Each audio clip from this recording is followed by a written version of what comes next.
nos enseña de que Moisés es el conocido en las Sagradas Escrituras como el varón de Dios o el profeta de Dios.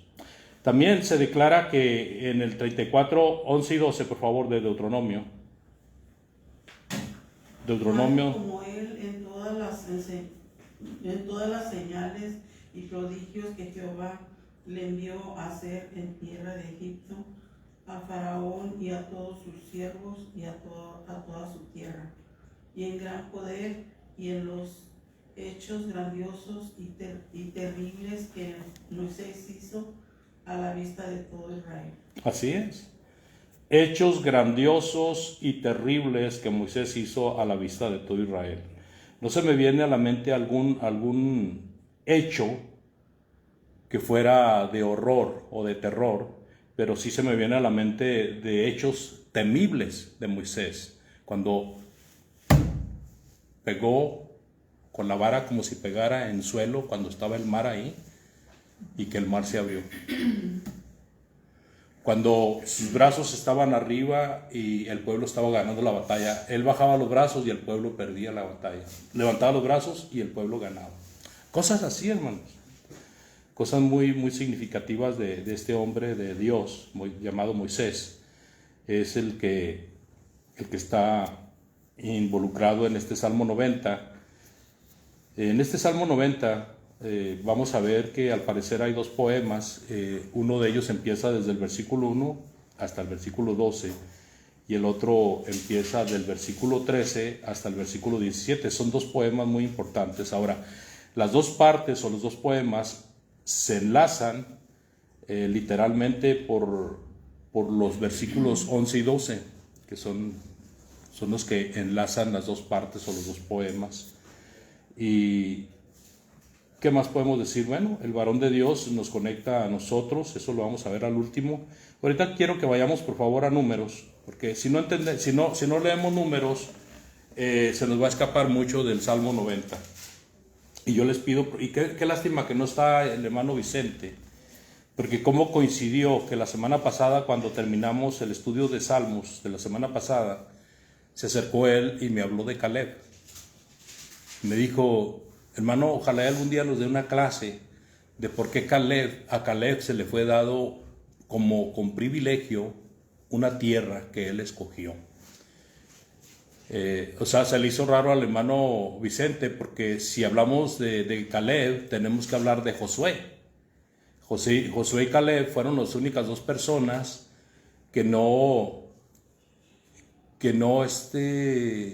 negaron que Dios tenía el poder suficiente para dominar la tierra, donde los otros 10 espías veían que era imposible llegar y dominar esa tierra.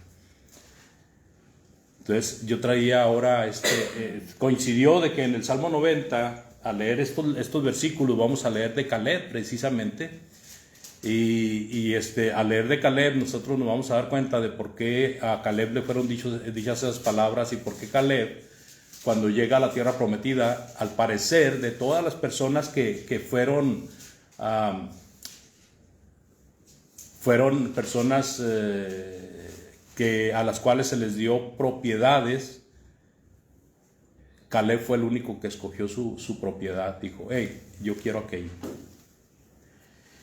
Pero vamos a leer del Números 14 y vamos a leer hasta el versículo 45, por favor. Adelante, pásenle. Hermana Olga, Dios le bendiga. ¿Cómo está, hermana? Estamos con el Salmo 90 y vamos a leer de Números desde el 14, el capítulo 14, versículos del 1 al 45, por favor. Números 14, del 1 al 45. Por favor, 8 versículos cada quien. Entonces toda la congregación levantó la voz y clamó, y el pueblo lloró aquella noche, y murmuraron contra Moisés y Aarón todos los hijos de Israel, y les dijo toda la congregación: ojalá hubiéramos muerto en la tierra de Egipto, ojalá hubiéramos muerto en este desierto. ¿Y por qué nos trae el Señor a esta tierra para caer a espada? Nuestras mujeres y nuestros hijos vendrán a ser presa. ¿no sería mejor que volviéramos a Egipto? Y se decían unos a otros, nombremos un jefe y volvamos a Egipto. Entonces Moisés y Aarón cayeron sobre sus rostros en presencia de toda la asamblea de la congregación de los hijos de Israel. Y Josué, hijo de Nun, y Caleb, hijo de Jefone, que eran de los que habían reconocido la tierra, rasgaron sus vestidos y hablaron a toda la congregación de los hijos de Israel, diciendo: la tierra por la que pasamos para reconocerla es una tierra buena en gran manera.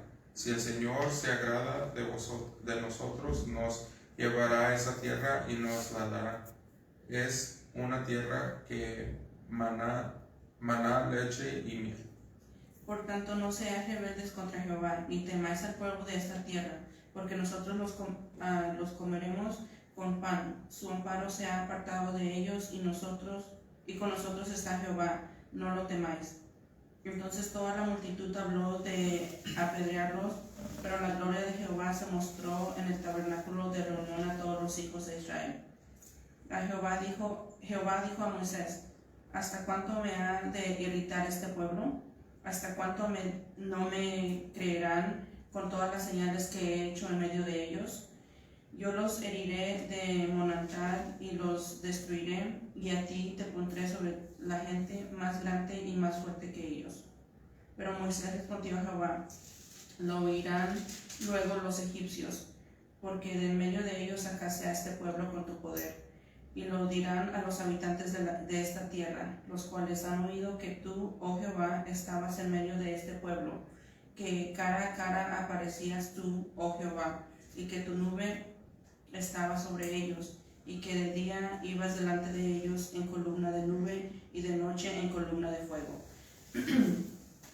Y que has hecho morir a este pueblo como a un solo hombre, y la gente que hubieran oído tu fama hablarán diciendo: por cuanto no pudo Jehová meter este pueblo en la tierra de la cual les había jurado, los mató en el desierto.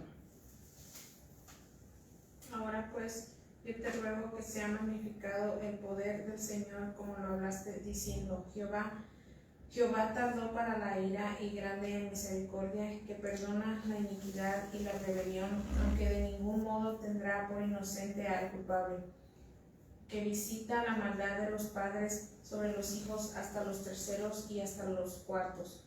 Perdona ahora la iniquidad de este pueblo según la grandeza de tu misericordia, y como has perdonado a este pueblo desde Egipto hasta aquí.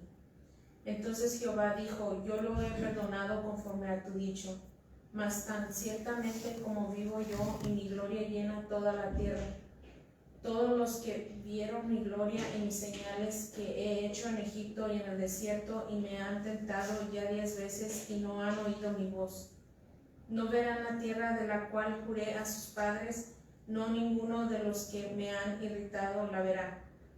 Pero mi siervo Caleb, por cuanto hubo en el otro espíritu y decidió ir en pos de mí, yo le meteré en la tierra donde entró, y su descendencia la tendrá en posesión. Ahora bien, el malecita y el cananeo habitan en el valle. Volveos mañana y salid al desierto camino del Mar Rojo. Y Jehová habló a Moisés y a Aarón diciendo: ¿hasta cuándo oiré esta depravada multitud que murmura contra mí las querellas de los hijos de Israel que de mí se quejan? Diles: vivo yo, dice Jehová, que según habéis hablado a mis oídos, así haré yo con vosotros. En este desierto caerán vuestros cuerpos, todo el número de los que fueron contados, y entre vosotros de 20 años arriba, los cuales han murmurado contra mí.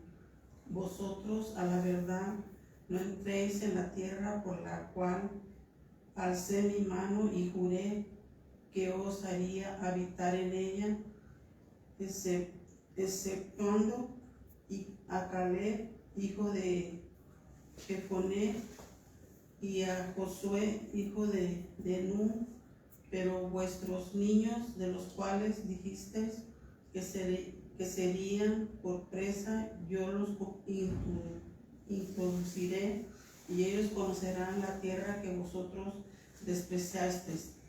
En cuanto a vosotros, vuestro cuerpo caerá en este desierto. Y vuestros hijos andarán pastoreando en el desierto 40 años, y ellos llevarán vuestras rebeldías hasta que vuestros cuerpos sean consumidos en el desierto. Conforme el número de los días, de los 40 días en que reconocisteis la tierra, llevaréis vuestras iniquidades 40 años, un año por cada día, y conoceréis mi castigo.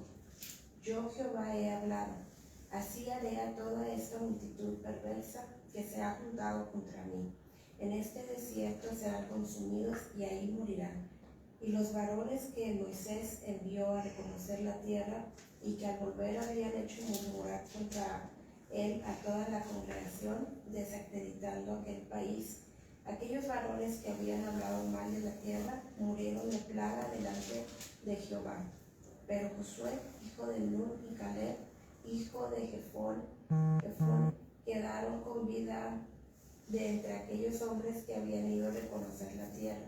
Y Moisés dijo estas cosas a todos los hijos de Israel, y el pueblo se enlutó mucho. Y se levantaron por la mañana y subieron a la cumbre del monte, diciendo: Henos aquí para subir al lugar del cual ha hablado Jehová, porque hemos pecado. Sí. Hermana Olga, ¿nos quiere ayudar con el versículo 41 al 45, por favor? Sí, claro.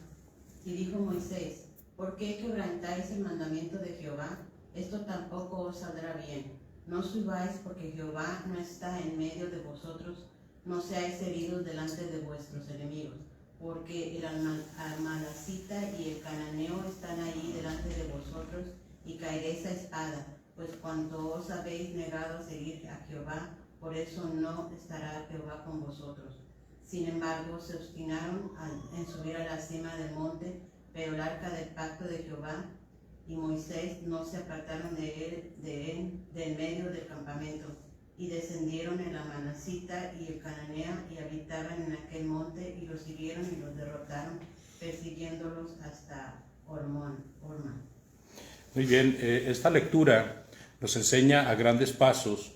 Es el contexto de cuando Moisés mandó a 2 espías a que vieran la tierra cananea y que trajeran un informe. Entonces, de los 12 espías, 10 dijeron que era imposible derrotar a la tierra que habían ido a espiar, que había personas que eran como gigantes y que fácilmente los iban a derrotar. Solamente Josué y Caleb se mantuvieron firmes en que si Dios estaba con ellos, aquellos fácilmente podían ser vencidos. Cuando Dios oye el reporte de los 10, se enoja a tal grado que dice: los voy a matar. Entonces Moisés ora por ellos. Dice: Señor, ¿qué van a decir los egipcios? Mira, los sacó de Egipto para matarlos en el desierto. Y entonces Dios dice: no, espérate. El asunto es que ninguno de ellos va a entrar a la tierra prometida. Van a quedar tirados en el desierto. Por esa causa. Pero Josué y Caleb son los que van a entrar con los niños o con los hijos que les nazcan a todos los demás en el desierto. Entonces, por esa razón, de cerca de 2 millones de personas que salieron de Egipto, de esos 2 millones de personas, solamente 2 entraron a la tierra prometida. Y con ellos, las generaciones que nacieron en el desierto. ¿Sí está claro esto?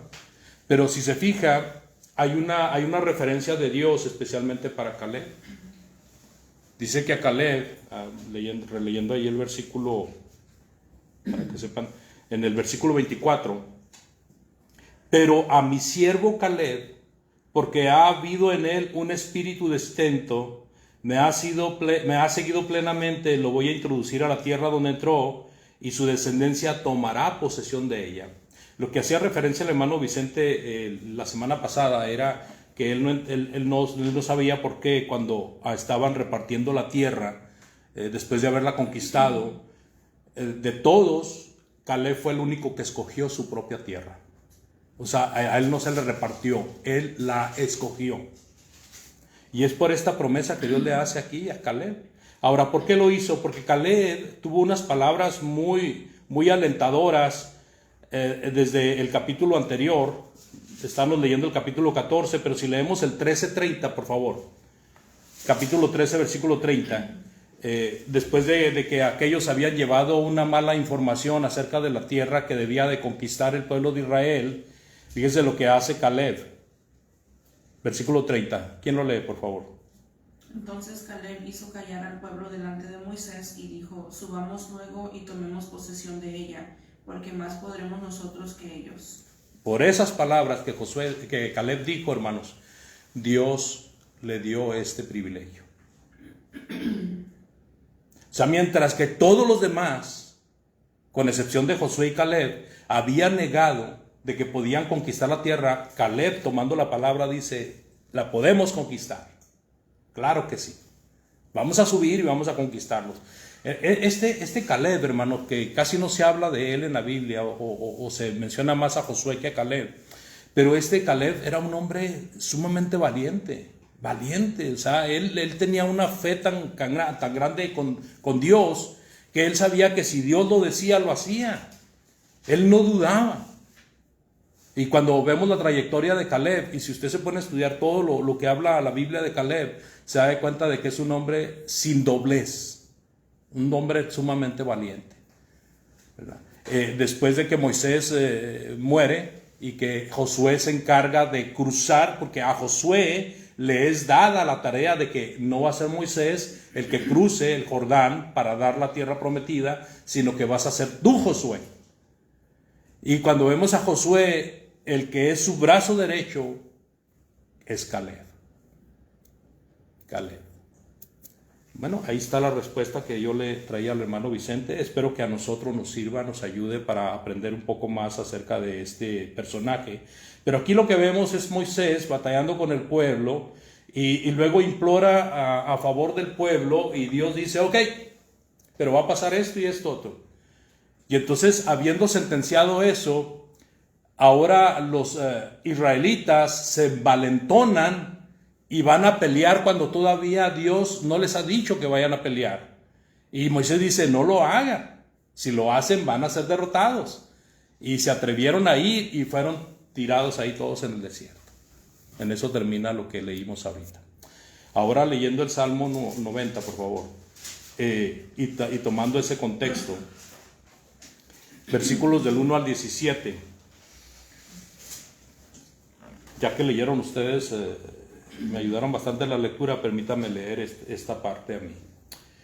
Dice en el Salmo 90 del 1 al 17, oración de Moisés, así es el título que está antes de la palabra inspirada, y dice: oración de Moisés, hombre de Dios. Señor, tú has sido un refugio para nosotros de generación en generación. Antes de que los montes fueran engendrados y nacieran la tierra y el mundo, desde la eternidad y hasta la eternidad, tú eres Dios. Haces que el hombre vuelva a ser polvo y dices: volved, hijos de los hombres, porque 1000 años ante tus ojos son como el día de ayer que ya pasó, y como una vigilia de la noche.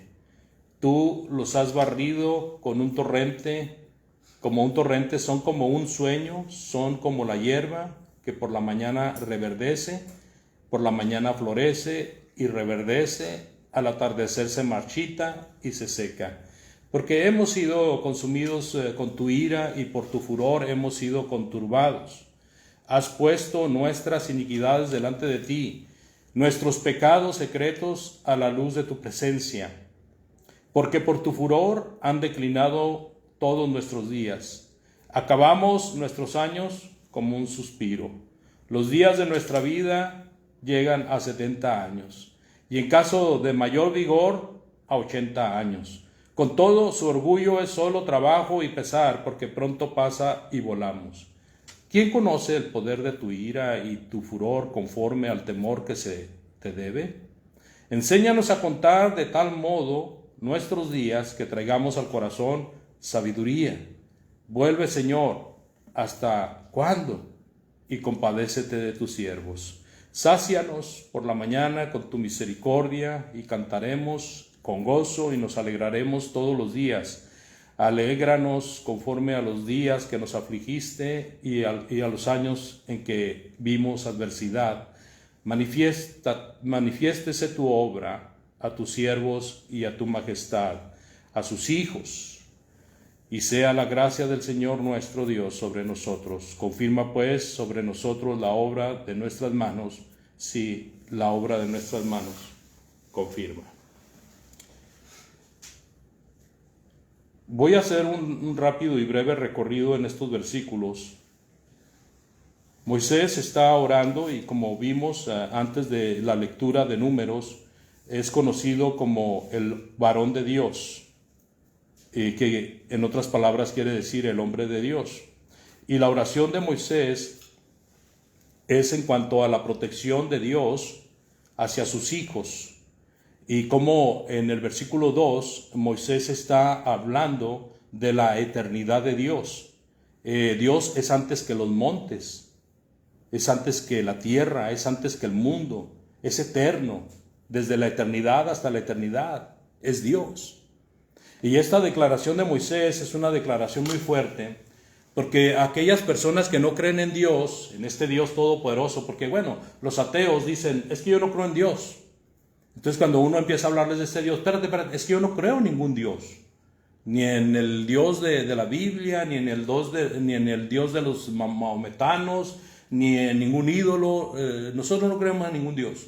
Bueno, pero aquí hay una declaración muy importante de un hombre que es un hombre de la historia, Moisés. Si se revisa los anaqueles de la historia, se va a encontrar a este hombre llamado Moisés. Y este hombre dijo que Dios era antes de los montes, que Dios era antes de que la tierra fuera hecha, que Dios era eternidad. Es una declaración de un hombre que está escrito en los anaqueles de la historia. Y que se tiene como un hombre veraz, como un hombre sincero, como un hombre que no decía mentiras. Versículo 3, haces que el hombre vuelva a ser polvo y dices, volved hijos de los hombres. Bueno, aquí el versículo 3 declara cómo el hombre vuelve al polvo de donde fue tomado. Y se refiere a el hecho de que el Señor es el que tiene nuestra vida en sus manos. Así como tuvo la vida de aquellos rebeldes, ¿verdad? Y Él decidió quitárselas casi inmediatamente, aquellos rebeldes del pueblo que estaba en el desierto. Asimismo, el Señor tiene la vida de cada uno de nosotros. Dice la palabra de Dios que si un ave que anda volando en el aire, en los cielos, no cae sin la voluntad de Dios, cuanto más pasa con nosotros. Salmo 94, porque 1000 años ante tus ojos son como el día de ayer, que ya pasó, y como una vigilia de la noche. Bueno, este Salmo 94, estos versículos, estas palabras, nos hacen recordar lo que tanto hemos leído del apóstol Pedro en la segunda carta de Pedro, donde dice que para Dios un día es como 1000 años y 1000 años como un día. O sea, el tiempo de Dios, amados, que el versículo de Pedro y este versículo nos están enseñando que el tiempo de Dios es muy, muy diferente al tiempo del ser humano. Versículo 5. Tú los has barrido como un torrente, son como un sueño, son como la hierba que por la mañana reverdece. Bueno, aquí está hablando ¿de la qué? Si Dios es eterno, ¿qué es el ser humano?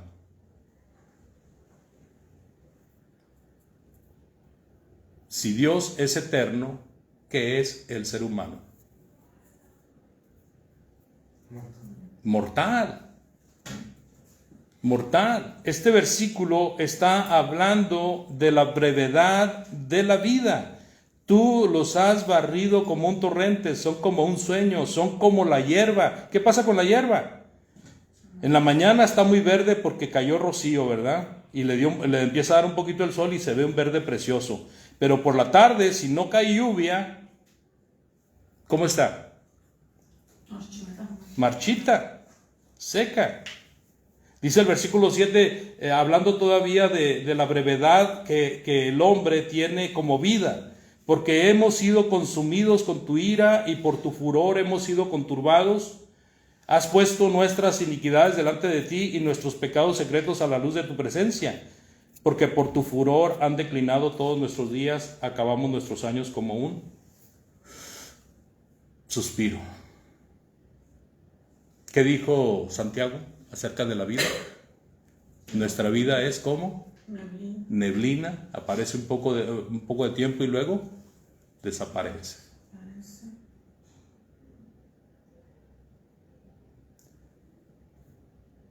El salmista está declarando: nuestros días son cortos, nuestra vida es breve, es como la hierba que aparece y luego pronto desaparece, como la flor. Nuestros años son cortos. Y yo quiero aprovechar estas palabras porque muchas veces nosotros no queremos aceptar esto.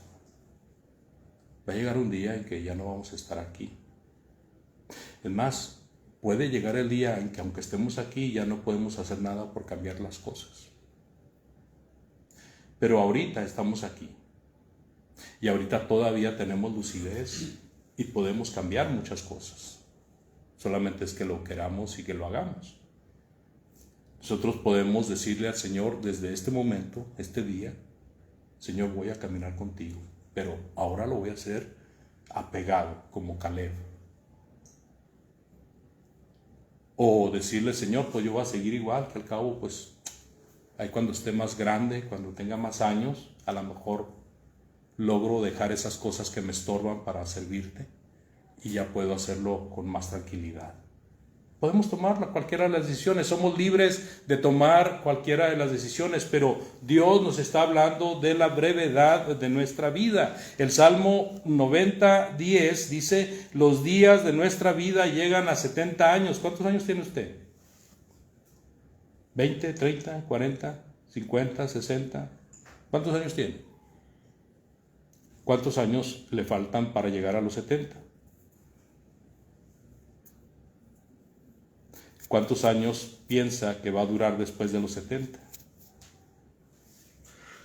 ¿Ya tiene un seguro de vida? ¿Ya tiene comprada la propiedad para que lo sepulten? Cosas que no queremos pensar, pero que debemos de pensar. Pero sobre todo, hermano, fíjese, mucha gente se preocupa, y es correcto, no hay problema, es como el trabajar es correcto. Mucha gente se preocupa por tener una seguridad en futuro, y si llega a morir, que queden asegurados sus familiares o su familia, que queden con un patrimonio.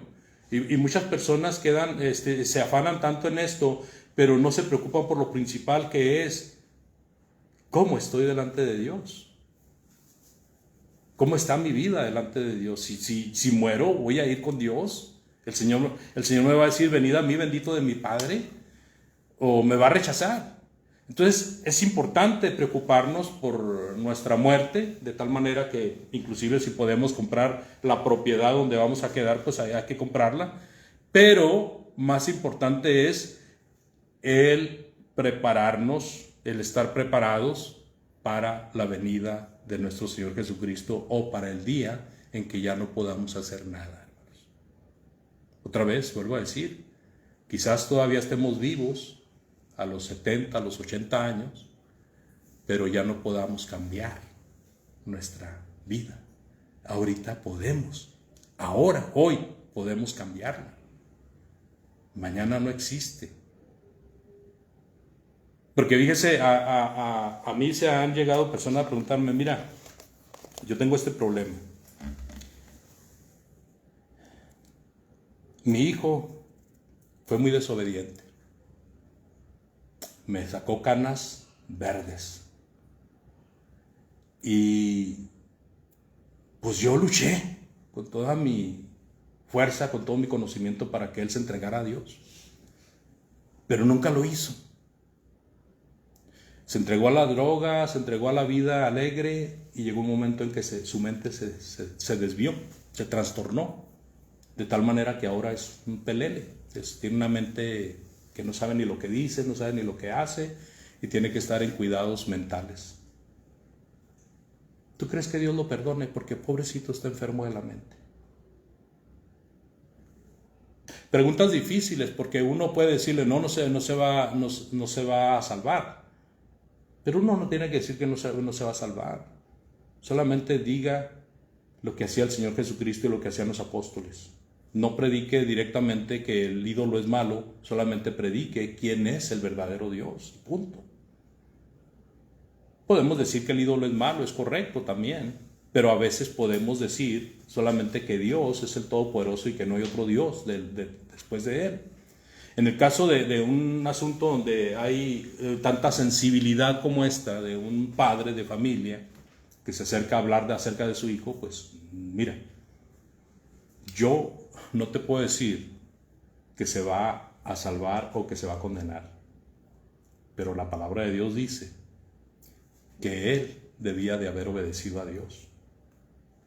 Pero es que está demente ya su cabeza, sí, pero cuando estuvo cuerdo, tuvo tiempo para hacerlo. Por eso digo, hoy es el día, hermanos.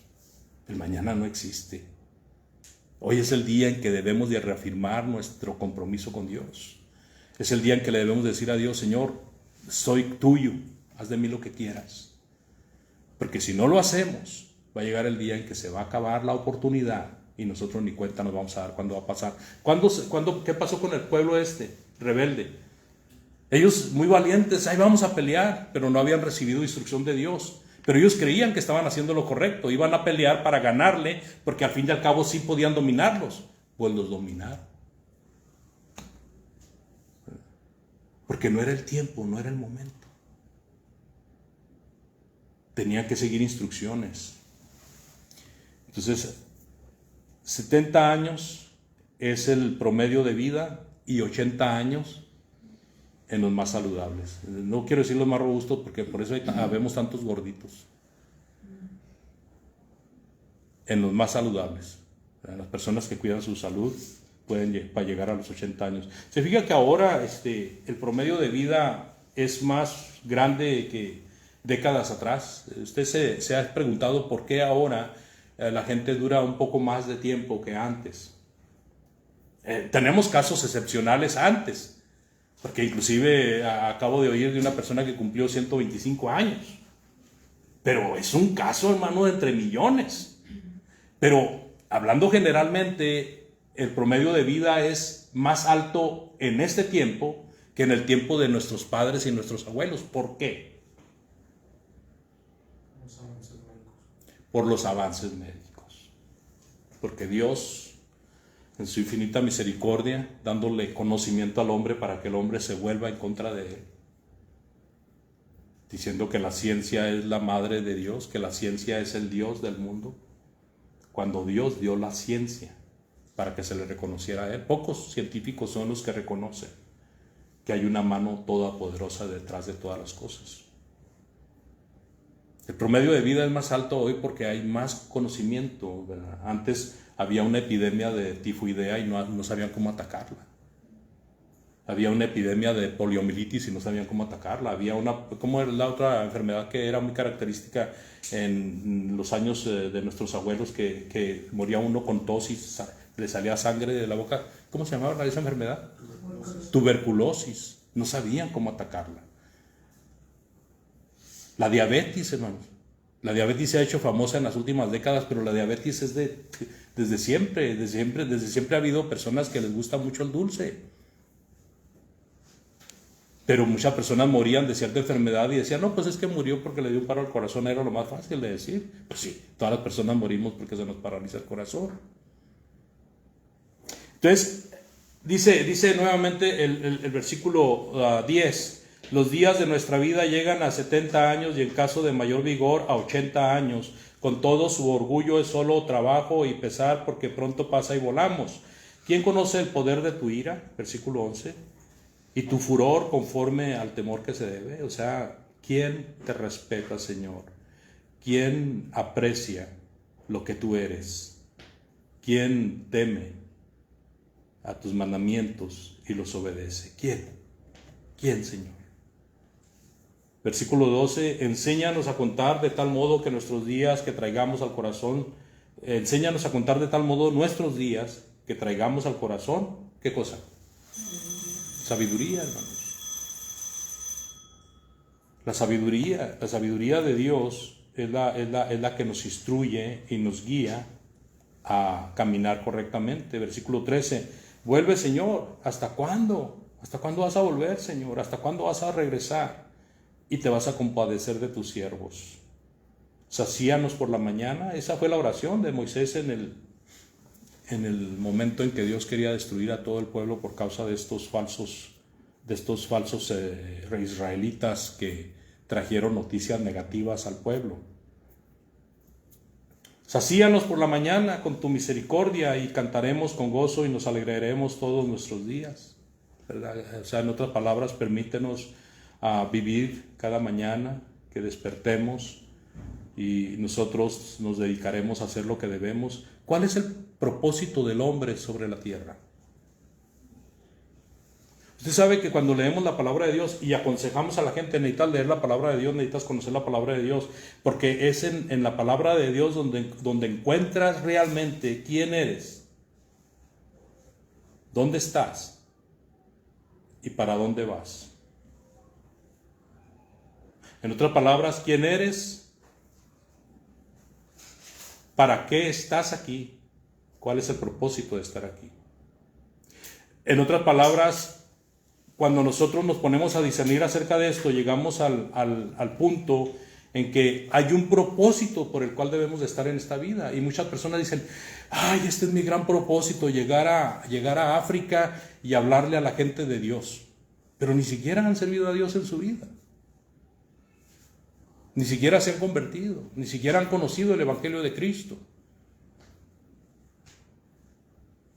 Es el propósito de mi vida, que yo le dedique mi vida entera a mi madre que está muy enfermita. Correcto, ese es un buen propósito. Pero el propósito de estar en esta vida es agradar a Dios, amados. Pero al menos no tenemos pensamientos como decir, mi propósito en esta vida es que tenga una casa de 2 millones, de 5 millones. O el propósito, a muchos hacen ese tipo de propósito. Mi propósito en esta vida es que llegue a tener un Ferrari. Mi propósito en esta vida es que llegue a tener una gran empresa. No, tenemos propósitos naturales, pero entendamos, amados, el primer propósito es que somos criaturas de Dios y por lo tanto le debemos honra y gloria a Dios. No importa dónde estemos, nosotros le debemos pleitesía a nuestro Dios. Versículo 15, alégranos conforme a los días que nos afligiste y a los años en que vimos adversidad, y manifiéstese tu obra a tus siervos y tu majestad a sus hijos.